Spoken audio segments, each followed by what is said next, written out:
সপ্তাহের প্রথম কার্যদিবসে ইতিবাচক ধারায় শেষ হয়েছে ঢাকার শেয়ার বাজারের লেনদেন। সার্বিক সূচক TSX 91 পয়েন্ট বেড়ে দাঁড়িয়েছে 6015-তে। লেনদেন হয়েছে 2010 কোটি টাকার শেয়ারের মালিকানা। হাতবদল হওয়া শেয়ার ও মিউচুয়াল ফান্ডের মধ্যে দর বেড়েছে 173টির, কমেছে 260টির, আর অপরিবর্তিত রয়েছে 20টির দর। এবার বাজার নিয়ে বিশ্লেষণ শুনব ব্র্যাক ইপিএল স্টক ব্রোকারেজের।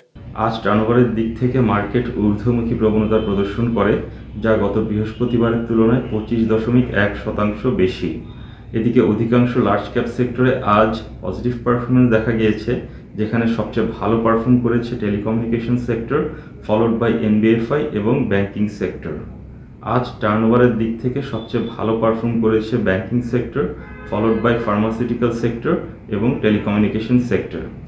আজ টার্নওভারের দিক থেকে সবচেয়ে বেশি ট্রেডেড স্টক ছিল Grameenphone limited, followed by British American Tobacco Bangladesh company limited এবং ব্র্যাক ব্যাংক PLC।